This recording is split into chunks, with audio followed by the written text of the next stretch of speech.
Good morning everybody. एक important पहलू पर चर्चा कर रहे हैं। ध्यान से देखिए, एक चीज़ों को आप ही लोग को बताना है, हमको नहीं बताना है।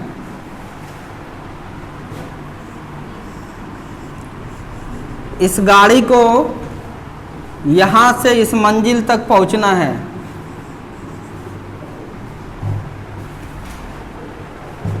इस गाड़ी को यहाँ से वहाँ तक पहुँचना है। अगर कम समय में पहुँचना है, क्या करना पड़ेगा? वेलोसिटी बढ़ाना पड़ेगा। क्या करना पड़ेगा? बढ़ाना पड़ेगा। जब मैं वेलोसिटी बढ़ाता हूँ, बच्चे को बाउंस करता है, ये हमको पता है। जब मैं तेज करता हूँ, बच्चे को बाउंस करता है। तो क्या है तब सर इसका उपाय? या तो वो तेज ही उपाय है, दूसरा उपाय है कम पढ़ाना। कम जब पढ़ाता हूँ, बहुत सारे नॉलेज से जो इम्पोर्टेंट है उससे स्टूडेंट वंचित रह जाता है। तो वो भी तो नहीं कर सकते हैं एक अच्छे टीचर होने के नाते। न ही कम पढ़ा सकते हैं, तेज पढ़ाएंगे बाउंस कर जाता है। कुछ स्टूडेंट समझ पाते हैं, बहुत ही स्टूडेंट नहीं ही समझ पाते। पता है हमको। आखिर क्या उपाय है? एक ही उपाय है, टाइम बढ़ा दीजिए। क्या बढ़ा दीजिए? टाइम बढ़ा दीजिए। इन सब प्रॉब्लम को लेकर ही मीटिंग हुआ था कल सभी टीचर के बीच में। सारे टीचर 2 घंटा करेगा अब सब दिन। ध्यान से देखो, मैं एक बेस्ट टीचर हूँ, इसलिए कि हम हर एक चीज़ को समझा सकते हैं बेहतर तरीके से। होना क्या चाहिए? मुझे टाइम होना चाहिए। हम वो जो बातें तेजी से बोलते हैं, समय को बचाने के लिए बोलते हैं।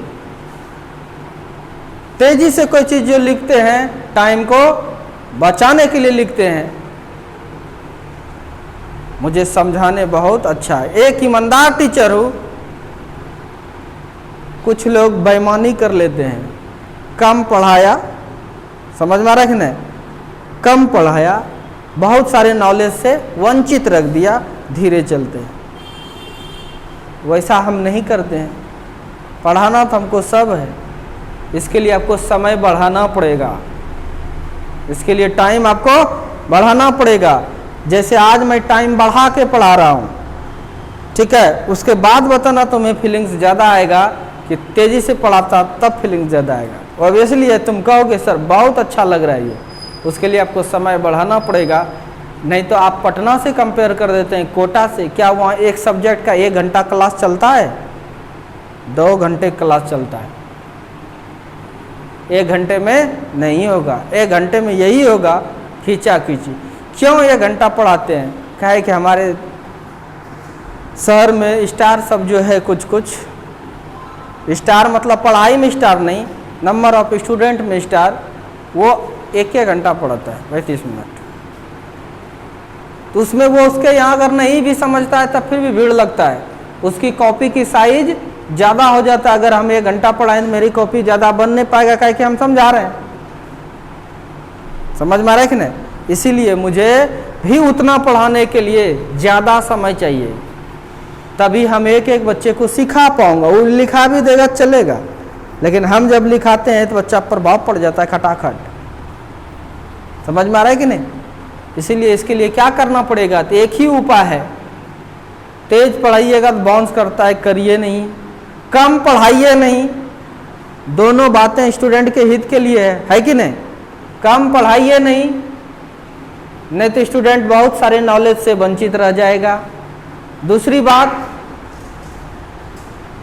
तेज पढ़ाइए नहीं तो बहुत सारे स्टूडेंट्स के ऊपर चला जाता है। ठीक है? तो अंतिम उपाय क्या है? समय का ड्यूरेशन बढ़ाइए।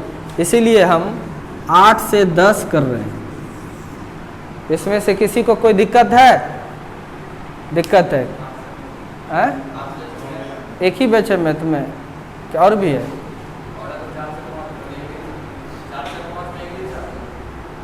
4 से 5 इंग्लिश है, उसको मैनेज करने की कोशिश कीजिए।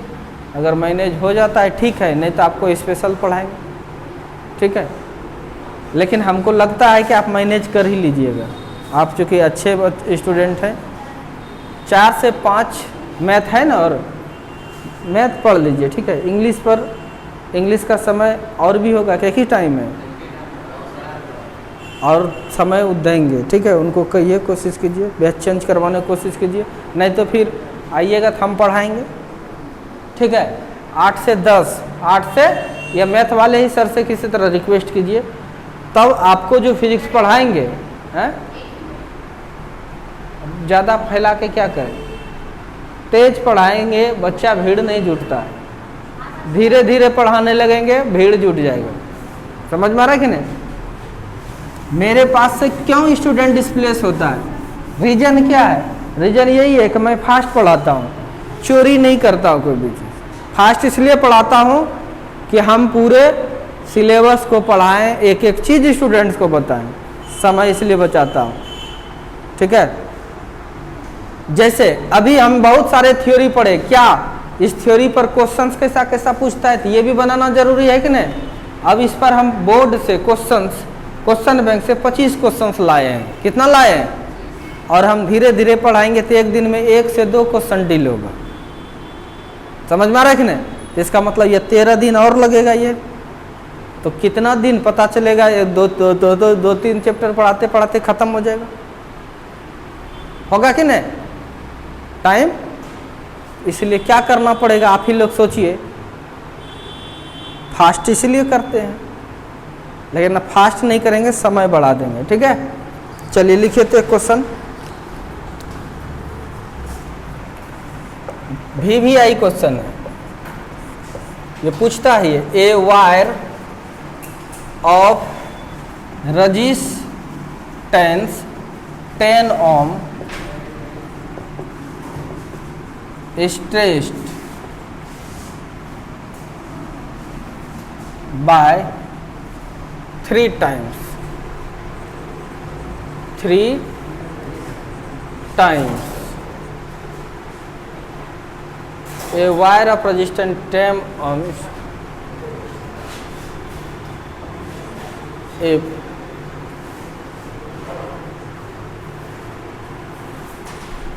then calculate its new resistance.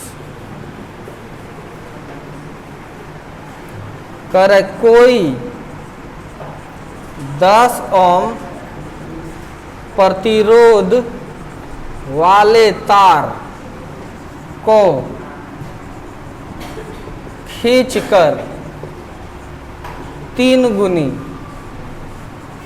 कर दी जाए, 3 गुनी कर दी जाए तो प्रतिरोध, न्यू प्रतिरोध क्या होगा?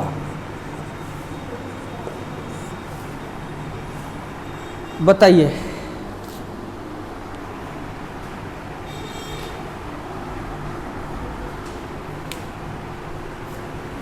आपको समझाते हुए एक एक चीज को लेकर के जा रहा हूं, मजा आ जाएगा, लेकिन देखना लिखावट कितना कम होगा तब। और तुम कहोगे सर बहुत अच्छा पढ़ाते हैं, ठीक है।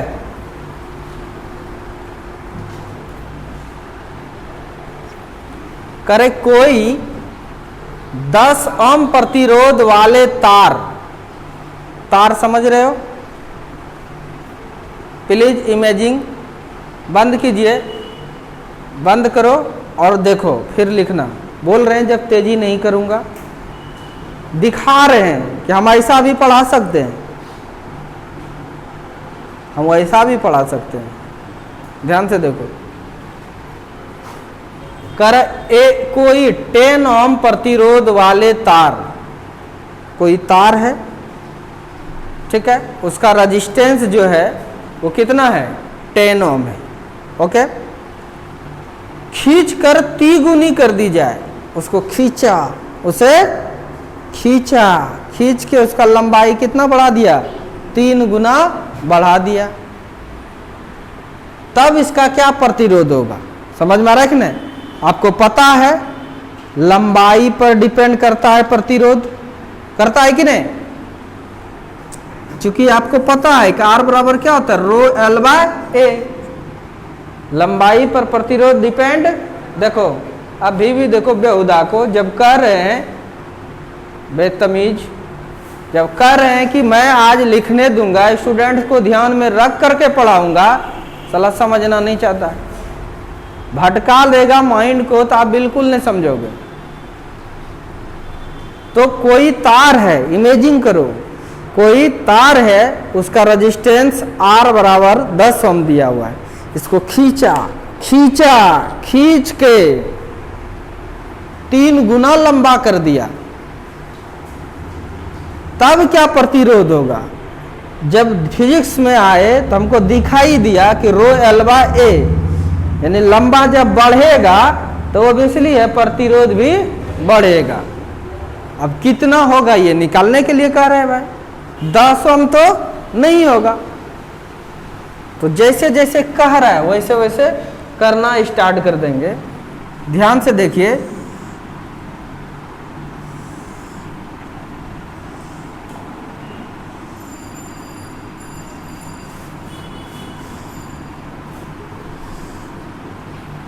ठीक है, इसका प्रतिरोध कुछ नहीं लिखो, ध्यान से देखो, सोचो इसको, 10 ओम है, ठीक है। मान लो अभी प्रेजेंट टाइम में ये लंबा L है, कितना है L, और इसका जो ये जो एरिया है ये A है, कोई दिक्कत। तब इस रेजिस्टेंस R बराबर क्या लिखेंगे, रो, रजिस्टिविटी मटेरियल पर डिपेंड करता है, इसी को खींचेंगे तो उसका भी रजिस्टिविटी तो वही होगा, rho L by A. Equation मान लिया फर्स्ट। अब क्वेश्चन क्या कर रहा है, अकॉर्डिंग टू क्वेश्चन इसको खींचो, खींचेंगे 3 गुना बना देंगे, कितना गुना, ये सही है या ये वाला सही है, ऊपर वाला सही है कि नीचे वाला सही है? चूंकि ये मोटा है, खींचेंगे तो पतला हो जाएगा ना, बोलो जल्दी से, इसलिए नीचे का चांस नहीं हो सकता है, नीचे का चांस नहीं हो सकता है। यानी अब तो लंबा तो कर दिए, लंबा तो कर दिए, कितना, 3L, लेकिन एरिया क्या पहले वाला रहेगा, पहले वाला एरिया रहेगा।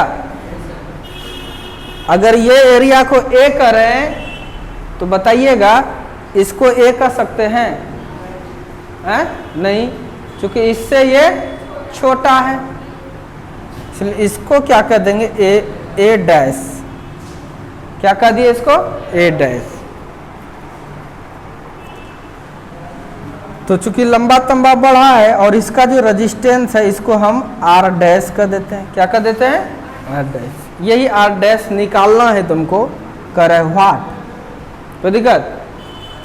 तो फॉर्मूला लिखेंगे, R बराबर क्या होता है, रो, चूंकि जो मटेरियल ये है वही ये है, जो मटेरियल ये है वही ये है, इसका मतलब रो तो पता चल गया, L बाय L कितना है इसका, कितना है L, बोलिए, बिना दिमाग लगाए कुछ नहीं होगा।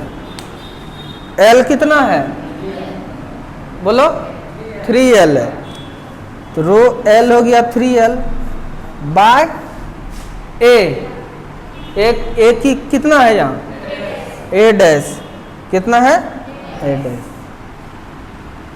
कुछ तो स्तर बनाओगे अपना कि भाई ये हम जानते हैं, तबे न हम देंगे तो रहेगा, कुछ स्तर ही नहीं रहेगा तुम्हारा, हम बहुत लंबा बड़ा बड़ा बात तुमको बता देंगे तो सब धंसते न चला जाएगा अंदर में, पता चलेगा कुछ रहा नहीं। तो कुछ रहा नहीं अगर तुम्हारे पर, इसका मतलब तुम्हारा कोई अस्तर ही नहीं है। इसीलिए अपने आप को कॉन्फिडेंस बनाओ, कुछ बोलते हैं तो बोला करो, ध्यान से देखो। इसलिए अपने आप पर कॉन्फिडेंस बनाओ, कुछ बोलते हैं पीछे का चीज़ें तो उसको बोला करो कि हाँ हम ये जानते हैं ना, अस्तरे नहीं है तो देंगे तो रहेगा। चलिए अस्तर बनाओ, कुछ तो अस्तर दो। ऐसा थोड़ा नहीं कि तुम यहाँ आए तभी पढ़ना स्टार्ट किया था, बचपन से पढ़ते आ रहा है ना।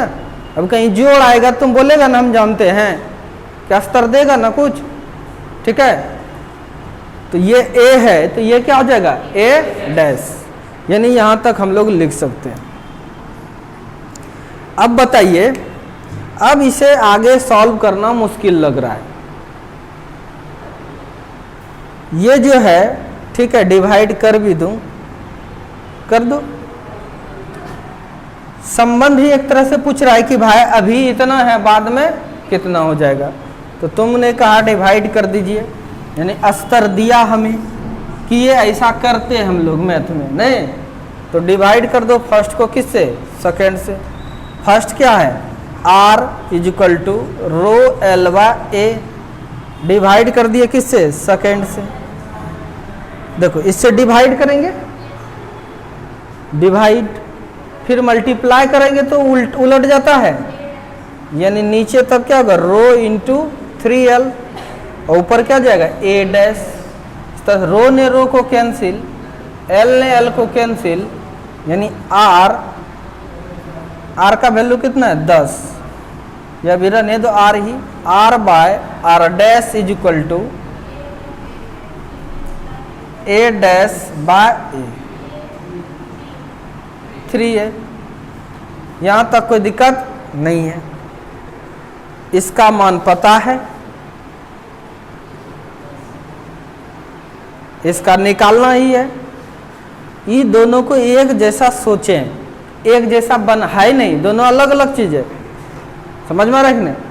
इसको कन्वर्ट कर दे इसके रूप में, या इसी को कन्वर्ट कर दे इसके रूप में, चीजें वही रहेगा। इस एरिया को इसके रूप में ला दे, ये चूंकि ज्यादा है तो कितना कम है, या ये इसको इसके रूप में ला दें कि इससे ये कितना ज्यादा है, यानी इस दोनों में संबंध अगर मिल जाए तब कट के ये सॉल्व होके रिजल्ट तक पहुंच सकते हैं। अब ये संबंध, अब ये जो संबंध है ये निकालना पड़ेगा, अब कुछ मैथ इस्तेमाल करना पड़ेगा, नहीं तो ध्यान से देखिए, वो मैथ इस्तेमाल कर रहे हैं, ध्यान से देखो। एक बर्तन है इस तरह का,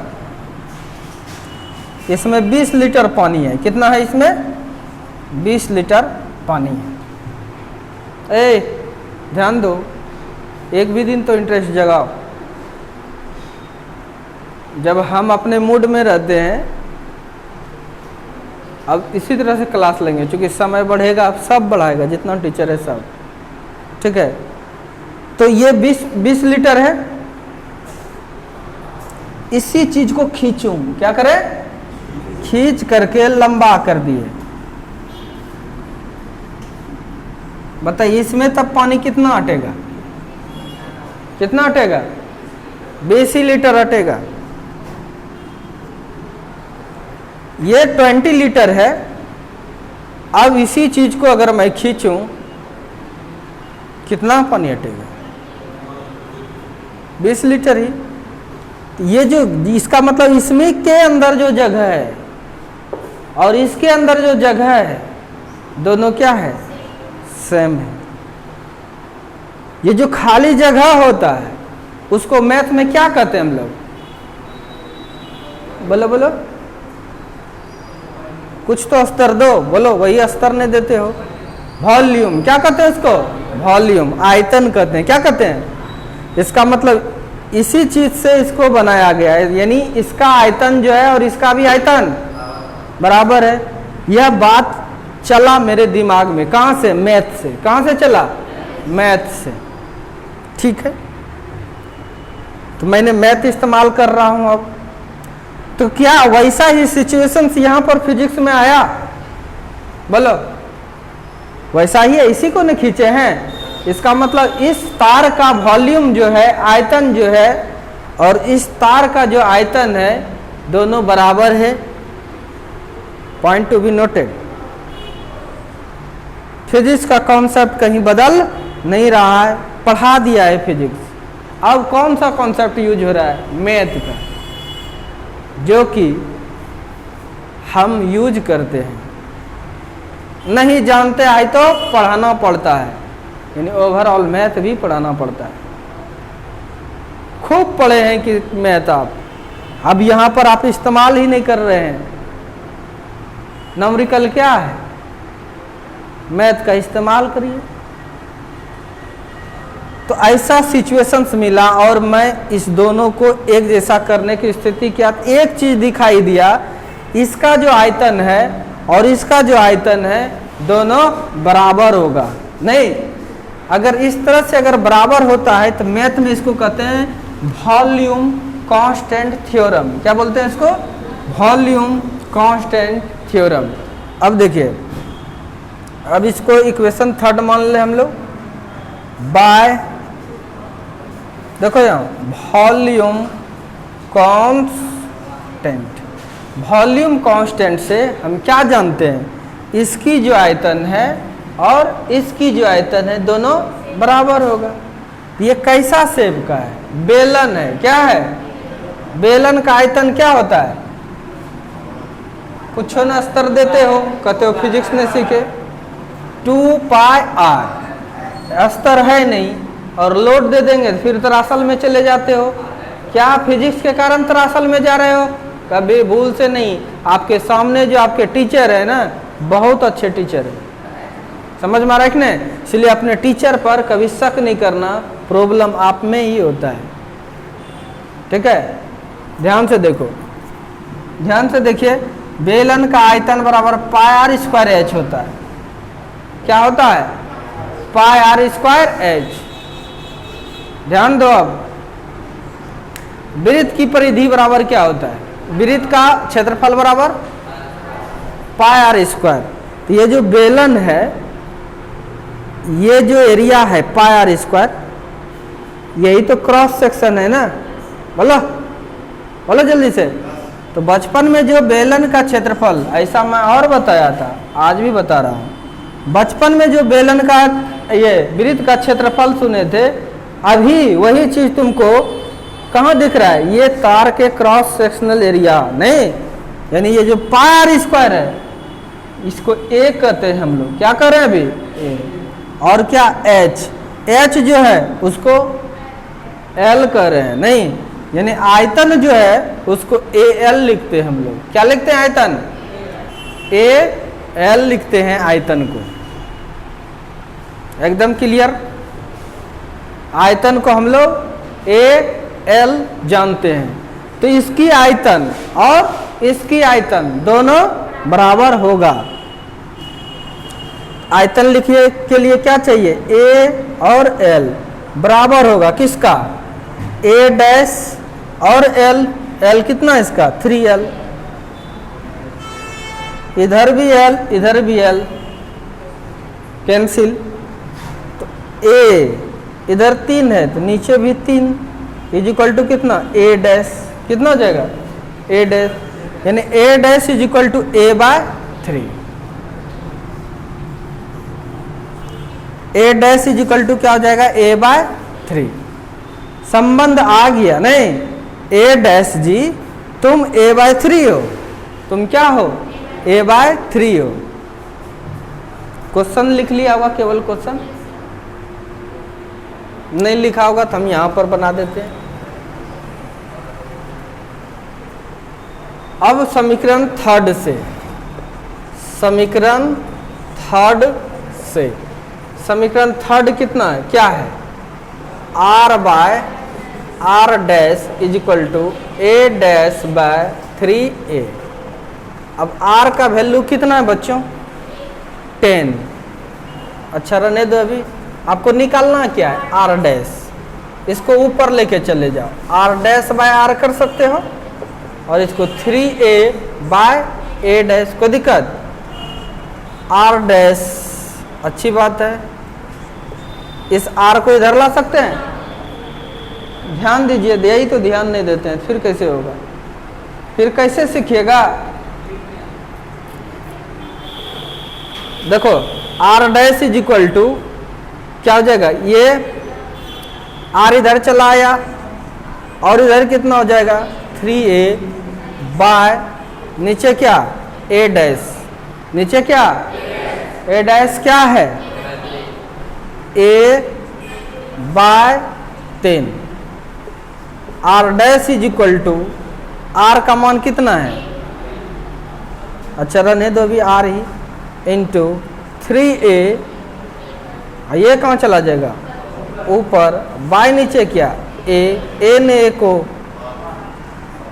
r dash is equal to 9r, ठीक है। यानी नया प्रतिरोध जो है वो क्या निकला 9r, 3 गुना बढ़ाए तो 9 आया, 4 गुना बढ़ा देंगे तो 16 आएगा, क्या होगा 2 गुना बढ़ा देंगे तो 4, लंबाई अगर 2 गुना से बढ़ा दें तो रेजिस्टेंस 4 गुना से बढ़ जाएगा, लंबाई अगर 3 गुना से बढ़ा दें रेजिस्टेंस 9 गुना से बढ़ जाएगा, अगर 20 गुना से अगर बढ़ा दें लंबाई 400 गुना से बढ़ जाएगा। यानी ये स्क्वायर है, क्या है ये स्क्वायर। आप समझ में आया? एक तरह से ये एक फार्मूला भी निकला, एक तरह से ये क्या निकला, अभी जैसे 3 गुनी किया है, कहीं पर तुमको 20 गुनी लिखा रहेगा, इस फार्मूला से डायरेक्ट इस्तेमाल कर सकते हो, नहीं तो वैसे बना सकते हो, नहीं। इसीलिए r dash is equal to 9, r का मान क्या है 10, r dash is equal to कितना हो जाएगा 90 ओम। ये आंसर है, ऐसा क्वेश्चन बहुत पूछता है।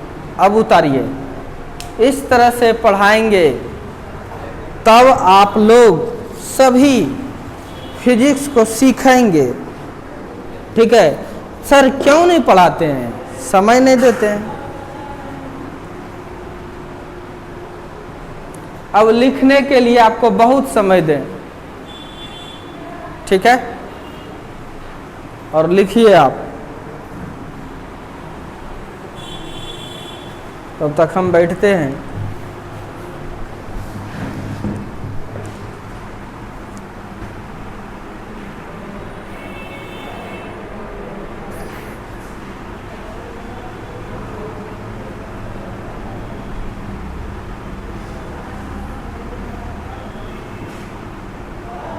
तब तो हमको लगता है समय भी हो गया।